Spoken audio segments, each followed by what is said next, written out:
అనకాపల్లి జిల్లా పరవాడ మండలం దేశపాత్రునిపాలెంలో రైతులు ఆందోళన చేపట్టారు. తమ సాగు భూములను దొంగ పత్రాలతో లేఅవుట్లుగా మార్చి విక్రయిస్తున్నారని వాపోయారు.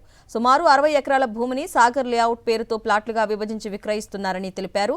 సంవత్సరాలుగా సాగు చేస్తున్న భూములపై తప్పుడు పత్రాలు సృష్టించి అమ్మకాలు జరిపారని వాపోయారు. తమ వద్ద అసలు రికార్డులు, సాగు పత్రాలు ఉన్నప్పటికీ అధికారులు పట్టించుకోవటం లేదని రైతులు ఆగ్రహం వ్యక్తం చేస్తున్నారు. కొంతమంది రియల్ ఎస్టేట్ వ్యాపారులకు అధికారులు సహకరిస్తున్నారని ఆరోపించారు. వెంటనే విచారణ చేపట్టి బాధ్యులపై క్రిమినల్ కేసులు నమోదు చేయాలని డిమాండ్ చేశారు.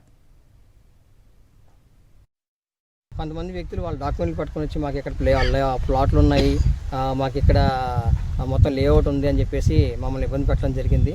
దాన్ని రైతులు సమర్థవంతంగా తిప్పికొట్టి వాళ్ళకి ఎవరికి కూడా ఇక్కడ ప్లాట్లు లేవు, మాకు ఎప్పటి నుంచో కూడా ఇక్కడ భూములన్నీ కూడా రైతుల ఆధీనంలో ఉన్నాయి, స్వాధీనంలో ఉన్నాయని చెప్పేసి సాగులోని ఉన్న పంటలు అవి చూపించుకొని అలాగే వాళ్ళ రెవెన్యూ రికార్డ్ అన్నింటినీ కూడా క్లియర్గా అప్డేట్ చేసుకొని వాళ్ళు వెరిఫై చేసుకుంటే పూర్తిగా 1 బిల్లో కానీ వాళ్ళ పట్టాదారు పాస్బుక్లో కానీ మొత్తం రైతుల తాలూకు పేర్లు మాత్రమే క్లియర్గా అప్డేట్ అయి ఉన్నాయి.